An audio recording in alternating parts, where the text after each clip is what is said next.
Assalamu alaikum wa rahmatullahi wa barakatuh. May peace and blessings, may peace be upon you with God's mercy and blessing. I want to start by acknowledging all those that are by my side that have been with me this last week,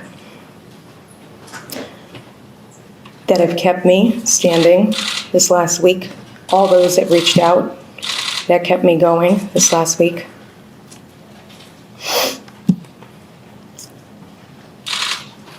I wanted to be here to state my story. I am the only one that can say what happened to me and what I experienced. And that's not what was made public to people. And so I think it's important for me, especially as part of my healing, to be able to make that known. Last week on Wednesday, it was a day of Eid. Muslims only have 2 holidays in the whole year, 2 Eid days. This was Eid al-Adha, that marks the end of the Hajj pilgrimage that happens every year. And for the longest that I can remember, my family has attended Eid at the Excel Center, even when it was the Civic Center. And that gathering every year is one of the largest Muslim gatherings in the state of Connecticut. Many people in the past have come to that gathering. We've had mayors, governors, everybody. And it's a large gathering. It's a beautiful gathering. You get to see people in your community, not just in your own mosque and other mosques. And after the prayer, one of the customs is to greet people, to see and give people blessings and good wishes on that day. And so that is what we were doing after the prayer. We're greeting our community members. People take pictures with friends. There's people that you only see on Eid day. And after we did all that, we went to the main level of the Excel Center, and we're doing some pictures there. There's a picture that I always do every year right outside the front gates of my children. And my son stands in the middle and he grabs his sisters as hard as he can. So I wanted to recreate that picture at the front. I was with my best friend of 15 years and my sister and my 3 children. And I said, let's go outside, I want to do that picture. And it had just rained or it was wet. So they were like, why do you want to? And I said, no, I gotta do my recreated picture. It was about 11 o'clock. And we went outside. I did get my pictures. But while I was doing the pictures, a man approached us and was too close for my comfort. And as a mother, I knew that I needed to get to my kids in a safe space. So I said to my sister and my friend that we got to go back in, like we have to go inside. And as we started heading back inside, I'm thinking that all the doors are open. This man is going to follow us, and he did. He continued. As we were trying to get inside, he made comments stating that he intended to have sexual relations with someone, one of us, and he looked at each one of us, including my 15-year-old daughter and my 10-year-old daughter. In that moment, my sister and my friend started telling the kids to go inside, like we have to get inside. And we went inside. He followed right inside. As soon as we got inside, I yelled to my sister to please take my children and run. I told her to get away so that I would try to de-escalate, and I'll come, but please just go. Of course she didn't go, but my kids stepped back. He started to pursue me, grabbed my face, and said, give me a kiss. I pulled away. I tried de-escalating. I tried to distract him, say, somebody's calling you. Let's go back outside. Why don't you just go back out? Just go back outside. Nothing. He kept pursuing. So I knew that my children were right there. My sister wouldn't leave. I kept yelling to her to please leave. Please go with the kids. And so I went back outside in hopes that he would come back outside so that he would be away from my children. And there were other families inside still, and I saw them. Nobody intervened. I went outside, and he followed me back out. He again tried to grab my face, and I dodged it. And this time, he got angry, and he slapped me across my face, on my right cheek. In that moment, I stopped trying to de-escalate, and my body went into, I need to get out of this place. I need to get away. Because I realized how dangerous he was, how strong he was when he hit me. I tried to move. He followed. My friend followed us outside, was screaming on top of her lungs, yelling for help. There were people, men, that were there, that saw, that did not intervene. At that point, he followed me, he held me back in a chokehold. And I heard somebody saying something to him to leave us alone. He put his other arm out, and in my mind, I immediately looked at his hand to see if he had a weapon. He did not. He had his hand in the shape of a gun. Postured, holding me back again, and he was moving his hand in the direction that the person that was trying to stop him was.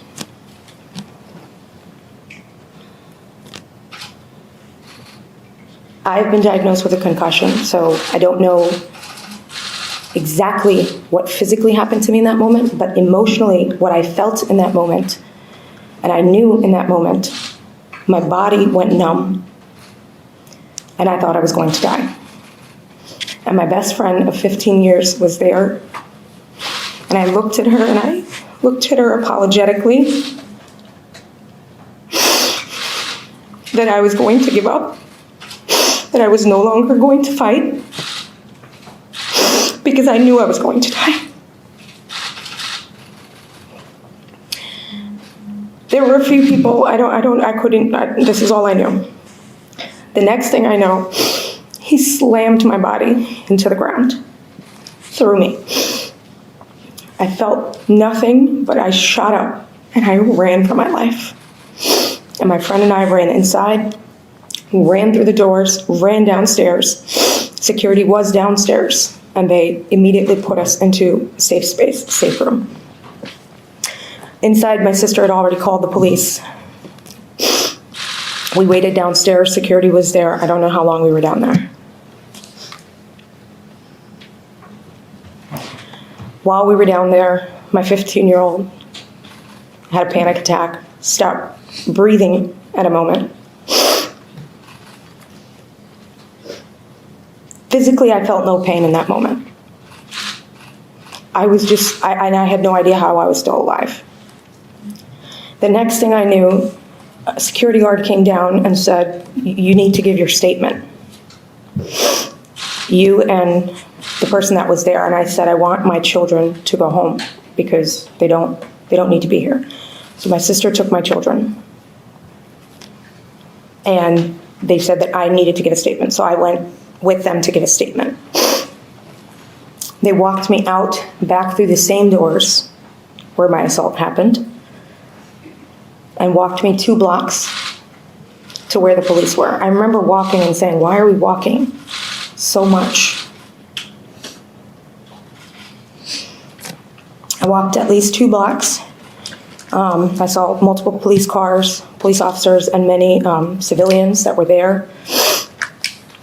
And I was told before that they did have the person that attacked me in custody. He was inside the car. So I went there. The civilians that were there that were also providing statements said to me, "Are you okay? We saw what happened to you. We saw what happened to you. We saw how you got slammed." I came there to give my testimony, to give my witness statement, to give a statement. They asked me for my statement. When I came, there was no ambulance. There was no one there to provide me medical attention. I asked for them to call for medical attention, which then they did. When the medics came, I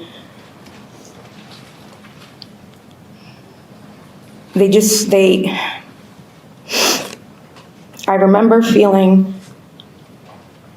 that I had to convince them that I was injured. My neck hurts. My neck is stiff. I feel it. Something is wrong.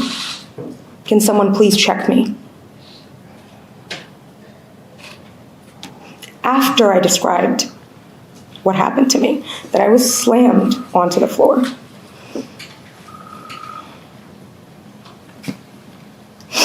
They touched my neck, said, it's not a spine injury, it's probably muscle pain, and gave me an ice pack and said I should go to the urgent care if I feel more pain later. I'd not go to the hospital. Since then, I've been to 2 different emergency rooms. I was diagnosed with a concussion. I have no feeling in my right shoulder and my right arm. Yesterday, I finally saw my PCP, my doctor. She ordered an MRI of my entire arm, my shoulder.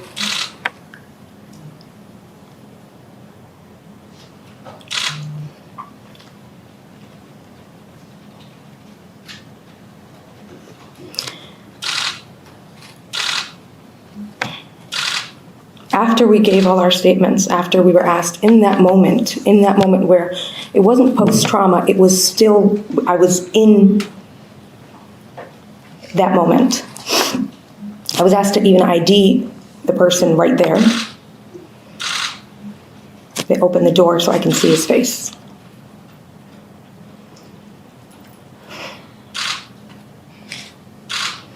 And then when we gave our statements, said, okay, you're good to go. And we walked 3 blocks back to our car. We're not escorted. Walked back to our car. And in that moment, I didn't even ask, like, hey, shouldn't I be, I know that now. I just walked back to the car, and thankfully we made it to the car and we made it home. After, when I felt pain, is when I went to my first trip to the ER. And then the next day when my arm completely went numb, I went to the ER again.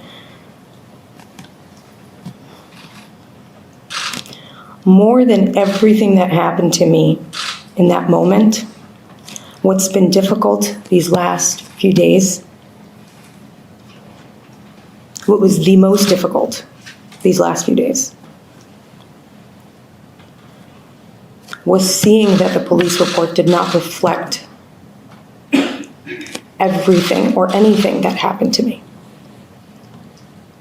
The next day, the police report was given to the media, and it was in national news outlets that this person came up to us and asked us for a kiss. That's all. There were no children. This was not an Eid day. I was not a Muslim. Nothing. That's what's in the report.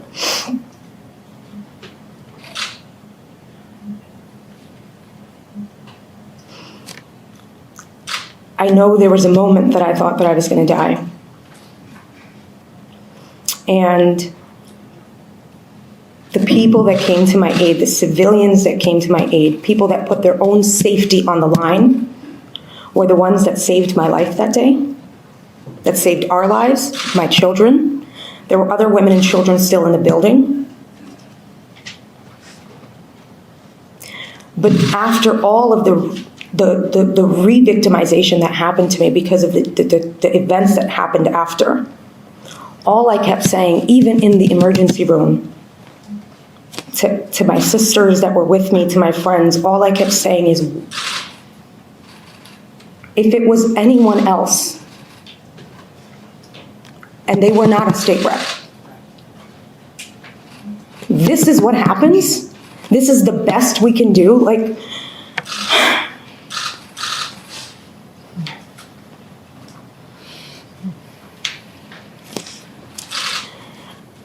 I said to my family, and I've said to my friends, and I will say it today, that if this person was going to grab a woman and do what he did, I'm glad he grabbed me in that building. No one else would have had a press conference. No one else would have had a news story. No one else has the access that I have to people that I have. And even then, I have to come and not focus on my healing. I had to plan what I was trying to plan to speak, because I knew that only I can tell my story, because I allowed for my story to be told the right way, and it was not. I have to plan my medical care around what I need to do to take care of this. And all the while that this is happening, at so many points, I doubted my own self. I was gaslit. When I saw the police report and I read it and I thought, why did I forget to say what happened? Why did I not tell them what actually happened? Because I believed it, that is what I probably said. But then when my friend that was with me that also said, she said, we did say. And they have written reports of what we provided and what the witnesses provided, and everyone said the same thing.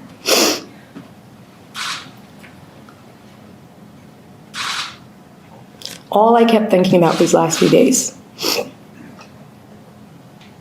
is what happens to women in the city of Hartford that call the police when they are assaulted, when they experience what I experienced, when they experience sexual assault, when they experience physical assault. What happens? Because if this is what's happening to me, and this is the best we can do, as a state representative that represents the city of Hartford, I cannot be okay with that. I'm not okay with that. And I cannot heal knowing that any day somebody can call and this is the best we can do. So many systems failed that day. And I know that our systems are not perfect. This is why I ran for office. But they cannot be this broken.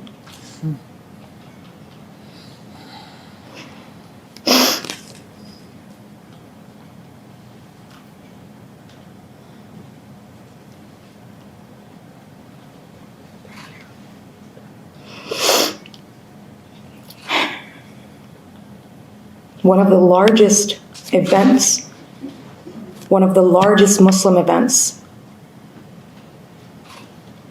we screamed inside and outside and nobody came to our aid. No security, no police, nobody.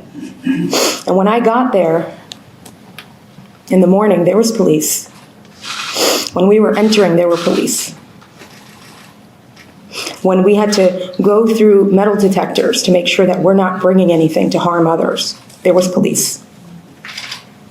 My 10-year-old daughter went through the metal detector and her bangles made them go off, and they had to wand her. There was security to wand her bangles, and there is every year. But when we were screaming for help, nobody came. It cannot be that broken. It should not be that broken. I won't accept that. So I am going to call on our Department of Justice to do an investigation into how the city of Hartford's police department responds to violent crimes, especially violent crimes on women. And I hope that people will stand with me. Those that are with me today will stand with me in demanding that. Because if this is our best, I have no idea what our worst is. And I can't imagine. And that is what has stopped my healing process, is I cannot even focus on my own personal healing. Because that's all I'm thinking about. What do other women get? What do other women of color get? What would another Muslim woman have gotten if it was not me outside of that Excel set? Or it was my friend, or it was my sister, or it was my child.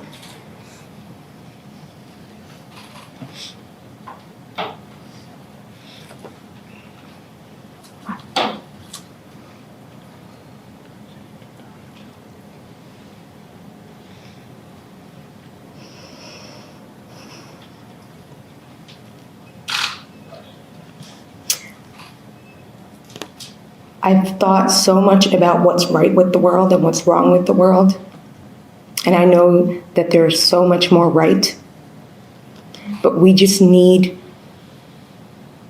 to fix so many things to make sure that that is what happens, that people get the care they need when they need it, that people get medical attention when they need it, that we respond to trauma in the way that it should be,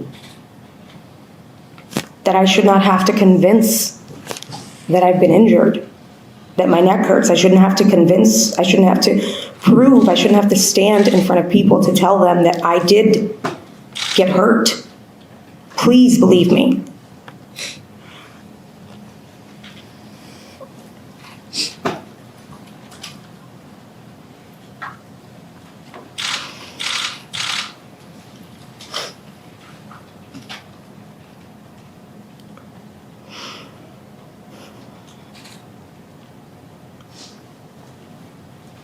I just want to thank, finally, those that are with me today that will continue to stand with me moving forward and fight alongside with me to make sure that this does not happen to any other woman anywhere.